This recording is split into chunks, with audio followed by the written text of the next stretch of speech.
Olá, começa agora o programa Eu Quero Ver, o programa que traz a realidade dos trabalhadores em Alagoas. E nós começamos a edição dessa semana com uma matéria especial sobre o ato público que marcou o dia 8 de março, Dia Internacional das Mulheres.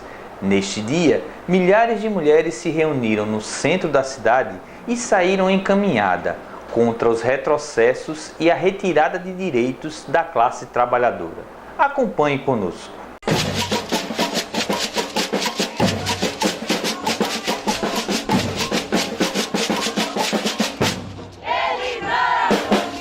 Pela vida das mulheres, somos todas Marielle. Pela vida das mulheres, somos todas Marielle. Pela vida das mulheres, somos todas Marielle. Esse ato representa o protagonismo das mulheres.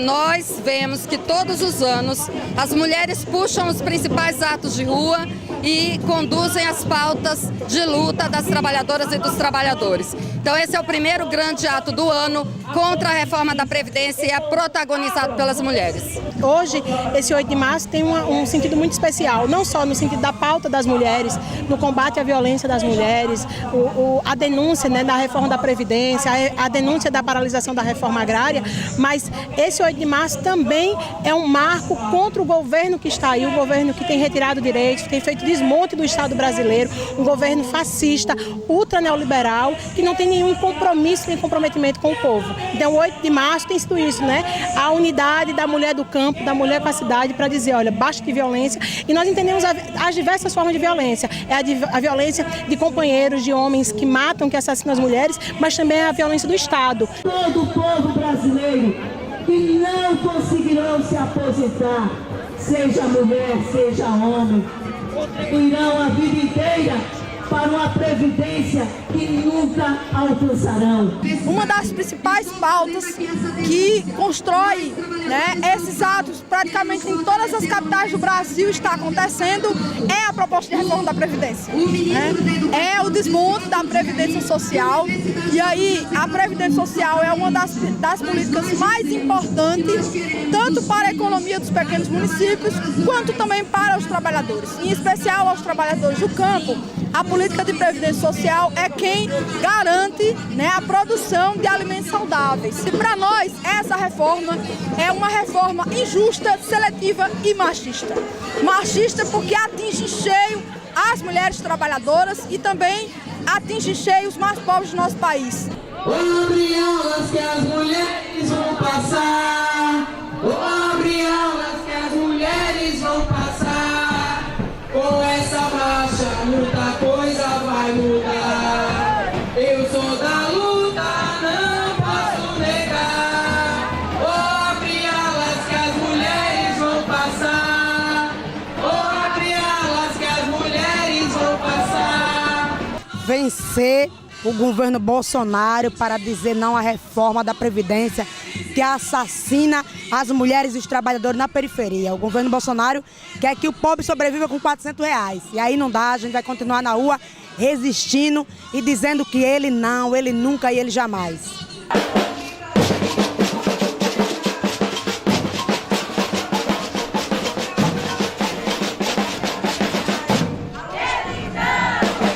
Bolsonaro está querendo fazer uma reforma da Previdência para beneficiar os banqueiros, O seu grupo do Laranjal. Mas nós, mulheres pobres da periferia, vamos continuar resistindo nesse país afora para dizer que nós trabalhamos duro, queremos se aposentar no nosso direito correto e não vamos viver com R$400 por mês, que é isso que o Bolsonaro quer, que o povo passe a mendigar nas esquinas da rua e a miséria brasileira cresça. Mas nós estamos na rua todos os dias para dizer não a essa reforma maldita que assassina os trabalhadores pobres da periferia e do campo. E nós estamos dizendo bem alto aqui em Maceió, para sermos ouvidos em todo o estado, contra a reforma da Previdência. Esse 8 de março tem essa simbologia de dizer assim, olha, o povo há de se levantar para poder enfrentar de pé e de frente toda essa situação que está aí e garantir que, de fato, a democracia do nosso país seja restabelecida. Pedrinha de Aruna, lajeiro, tão grande de Aruna.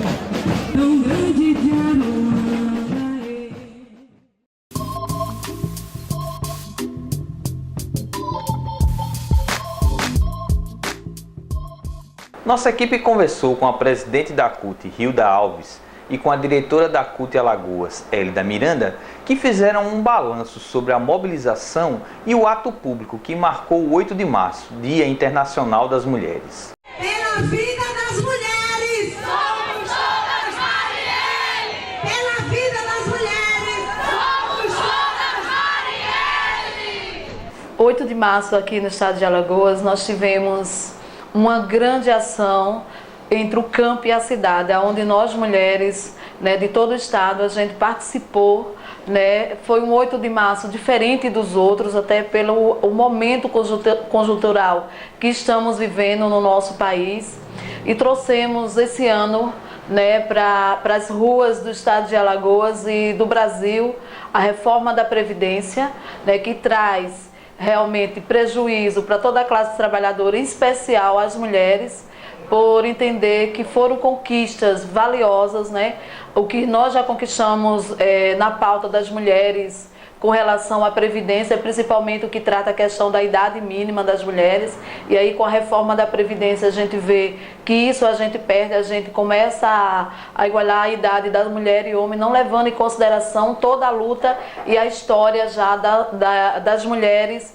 Todo o povo brasileiro que não conseguirão se aposentar, seja mulher, seja homem, irão a vida inteira para uma previdência que nunca alcançarão. Por isso, mulheres, nos mantenhamos unidas, não só hoje, mas a luta hoje está apenas começando. É o primeiro ato contra esse governo e contra essa retirada de retrocesso em 2019. Tivemos a participação massiva, sim, das mulheres. Foi um grande ato aqui na capital. Também tivemos algumas ações também no interior, e a gente traz desse 8 de março, né, um dia de muita luta, muita resistência, e um dia onde nós mulheres, mais uma vez, né, viemos às ruas para dizer não à violência. E aí a gente trouxe também na nossa mobilização a questão, né, do assassinato de Marielle.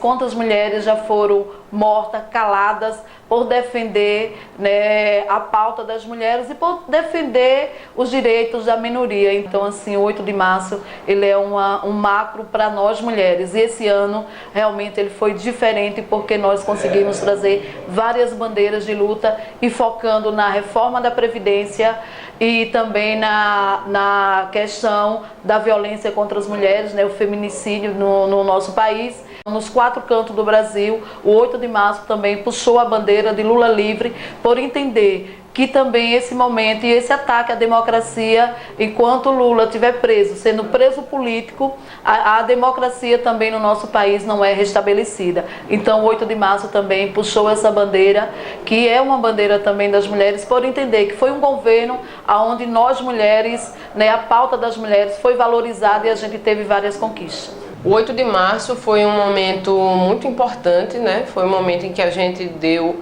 a largada, a partida para os grandes movimentos de rua e de resistência, né? Movimentos populares resistindo contra o desmonte e a retirada dos direitos, né? Tanto é que, além da violência, da luta contra a violência sofrida pelas mulheres, a gente levou para as ruas também a importante bandeira da luta contra a reforma da Previdência, que na prática é a retirada do direito à aposentadoria, né? Então a gente levou essa bandeira para as ruas, deu o pontapé inicial. Em março a gente tem outros calendários de luta, né, também contra a reforma da Previdência, a exemplo do próximo dia 22, que a gente vai estar fazendo no Brasil inteiro. Então, sem sombra de dúvida, a contribuição das mulheres para esse início das lutas foi muito importante para envolver toda a sociedade nessa discussão, para dar um alerta da necessidade de fazer essa luta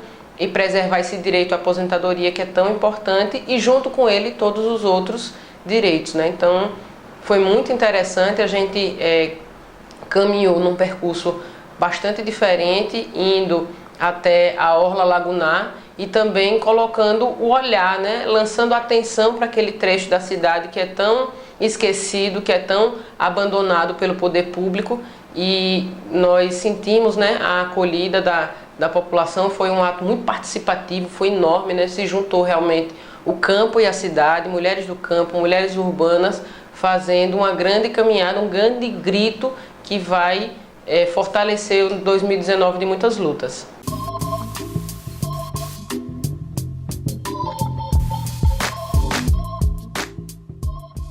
Acompanhe agora uma matéria sobre o CONASERA, Congresso Nacional dos Trabalhadores das Autarquias e Fiscalização do Exercício Profissional, que aconteceu dos dias 12 a 14 de março no Hotel Tambaqui, em Maceió. O 10º CONASERA reuniu dezenas de delegados representando 20 estados brasileiros, entre os dias 12 e 14 de março em Maceió. O Congresso teve por objetivo discutir a conjuntura nacional e internacional, a elaboração do plano de lutas, reforma estatutária e eleição da nova diretoria. A Federação Nacional dos Trabalhadores nas Autarquias de Fiscalização do Exercício Profissional, FENASERA, debateu e aprovou uma pauta nacional de reivindicações, unificando a luta de cada sindicato filiado, especialmente neste momento de retirada de direitos. Esta federação que está fazendo esse congresso aqui é de uma categoria bastante particular. De fato, a gente precisa sempre explicar. A nossa categoria são os trabalhadores de conselhos e ordens de profissões regulamentadas. O Conselho de Medicina, por exemplo, a Ordem dos Advogados do Brasil, o Conselho de Engenharia. Nos estados vou citar o caso de São Paulo, que eu sou da CUT de São Paulo. No estado de São Paulo são 28 profissões regulamentadas, então são 28 conselhos que fiscalizam, regulamentam essas profissões, engenharia, odontologia, Ordem dos Advogados, os funcionários dessas autarquias que compõem a nossa base. Então, este congresso é para juntar estas categorias de todo o país, de todos os sindicatos estaduais do país estão reunidos aqui para discutir as demandas da categoria em cada estado. As perspectivas do nosso congresso, a gente está debatendo plano de lutas, né? Quais são as pautas principais dos próximos 4 anos. A nossa pauta principal é o regime jurídico único, porque nós temos uma grande dificuldade, porque os trabalhadores dos conselhos de fiscalização são trabalhadores de autarquias, né? Então, nós deveríamos ser regidos pelo regime jurídico único. Nós estamos discutindo também a questão da pauta geral de reivindicações, que é uma pauta geral para que todos os sindicatos de todo o país possam utilizá-la nas negociações coletivas.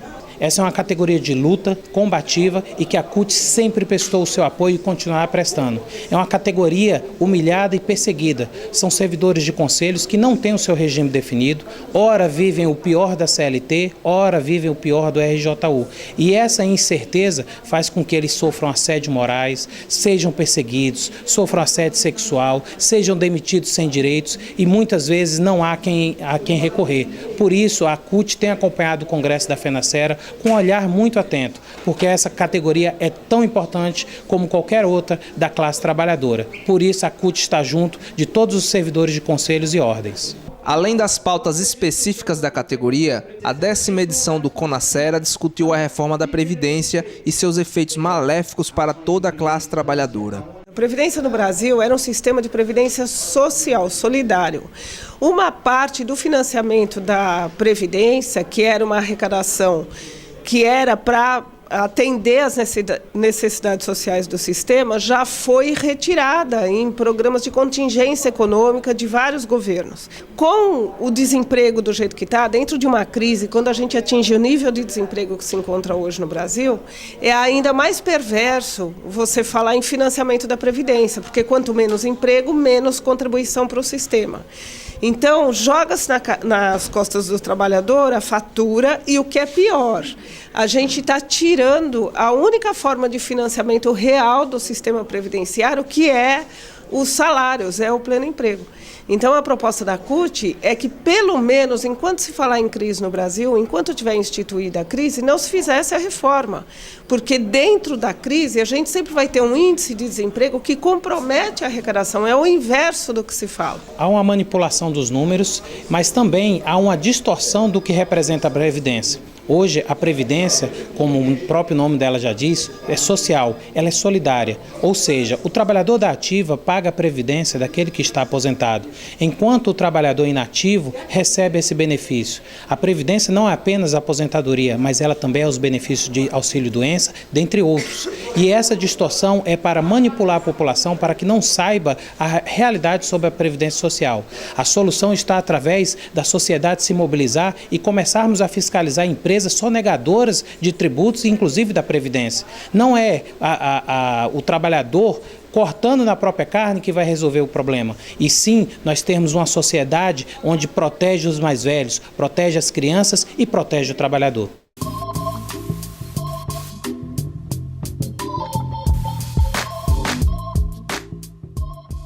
Confira agora uma entrevista com Roberto Miguel, ele que é diretor da ACUT Nacional e falou conosco sobre os desafios da classe trabalhadora no contexto de retirada de direitos. Qual é a avaliação que a ACUT faz em relação à atual proposta de reforma da Previdência? A reforma da Previdência ela não é uma reforma do Bolsonaro, ela vem num processo que começa no governo Temer e continua no governo Bolsonaro. A primeira grande questão é a falácia do déficit na Previdência, né? Vários e vários estudos minimamente sérios apontam que não é esse déficit. A CPI, presidida pelo companheiro Paulo Paim, apontou isso com muita clareza. E, além disso, nessa questão do déficit, 2 pontos têm que ser destacados. Primeiro, vários pontos que não pagam a Previdência, né? Em vários momentos, o empresariado não paga a Previdência. E um outro ponto muito importante é a sonegação. O grau de sonegação, principalmente das grandes empresas, grandes bancos, grandes empresas de comunicação, simplesmente não pagam a Previdência, né? Não há déficit. E corrigindo essa sonegação, né, vai dar um superávit muito grande. A grande questão da Previdência do projeto do Bolsonaro é que ele não mexe com os juízes, com os próprios deputados e com os militares. Então fica muito difícil para o Congresso aprovar uma reforma que deixe esse setor fora. E esse setor é um setor essencial no apoio à eleição e à manutenção do governo Bolsonaro. E uma outra questão é apontar os mais pobres, né, para pegar a reforma da Previdência. Por exemplo, os trabalhadores rurais vão ter uma dificuldade muito grande. Os trabalhadores rurais hoje eles têm que se inscrever no sindicato a cada 8 anos, a cada 4 anos, renovado por mais 4. Agora o Bolsonaro quer que eles se inscrevam e que comprovem a cada ano, né, o que vai dificultar muito a questão dos trabalhadores rurais. A desvinculação do salário mínimo como um mínimo a ser pago na Previdência. O congelamento do próprio salário mínimo. O aumento significativo da participação das mulheres. O setor que mais vai ser prejudicado pela reforma da Previdência do Bolsonaro são as mulheres. Para você ter uma ideia, uma professora que hoje aposenta com 25 anos de serviço, ela vai ter que aposentar com 40. Ou seja, ela vai ter que trabalhar 15 anos a mais. Então, todos esses fatores dificilmente levarão o Congresso a aprovar essa reforma do jeito que está, e também vai ser um fator importante para a mobilização da classe trabalhadora para ir para a rua contra esse projeto. Como você analisa a troca do sistema previdenciário de repartição pelo sistema de capitalização? Quem trabalha hoje não está guardando dinheiro para a sua aposentadoria. Quem trabalha hoje está pagando a aposentadoria de quem está aposentado neste momento. E quando quem trabalha hoje aposentar, quem estiver trabalhando no futuro é que vai pagar a aposentadoria dele, uma aposentadoria social, há uma divisão social. E você não recebe exatamente o valor que você pagou, que você depositou na Previdência. A proposta de capitalização, que é a dita proposta chilena, ela leva a você paga durante um período, quando você aposenta, soma-se tudo que você pagou em dinheiro, divide pela sua projeção de vida. No Chile, para se ter uma ideia, a média salarial é de R$500. Ou seja, os velhos no Chile, que não tem uma família para ele morar, ele está morando na rua. Ele não é pobre, ele é miserável. Quem recebe a aposentadoria básica do Chile mora na rua porque não consegue pagar um aluguel. E é essa proposta que o Bolsonaro quer trazer. As centrais, os movimentos sociais têm que fazer, e vamos fazer, essa discussão com a sociedade, mostrando que se houver uma mudança, a aposentadoria vai baixar tanto que vai deixar miserável a a base da classe trabalhadora. Você vai trabalhar mais e quando aposentar, vai aposentar com um salário mínimo miserável. A reforma da Previdência irá resolver a crise econômica brasileira? A reforma trabalhista do governo Temer vem para resolver o desemprego. Segundo eles, o governo Lula-Dilma deixou o país quebrado. Então a reforma trabalhista ia resolver a questão do desemprego. Não resolveu. O país continua com um índice de desemprego altíssimo. A reforma da Previdência tem sido dito na mesma linha pela grande imprensa e pelos empresários e pelo governo. A reforma da Previdência é para resolver o déficit do governo. Sem a reforma da Previdência, o governo vai quebrar. Mais uma falácia. Vão fazer a reforma da Previdência, o déficit vai continuar e eles vão continuar avançando sobre os direitos dos trabalhadores, sobre as grandes empresas estatais, sobre a Petrobras, sempre tirando direitos do país e da classe trabalhadora.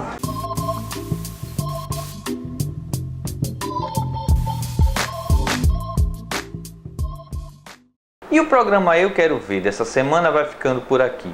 Para continuar acompanhando o nosso conteúdo na internet, você pode acessar através do site tvcommaceo.tv.br. Estamos também no YouTube, através do youtube.com/tvcommaceo. No Facebook, TV Com Maceió. Para sugestões de pautas ou críticas, você pode mandar um e-mail para o tvcommaceo@gmail.com. Tenham todos uma ótima semana e até o próximo programa.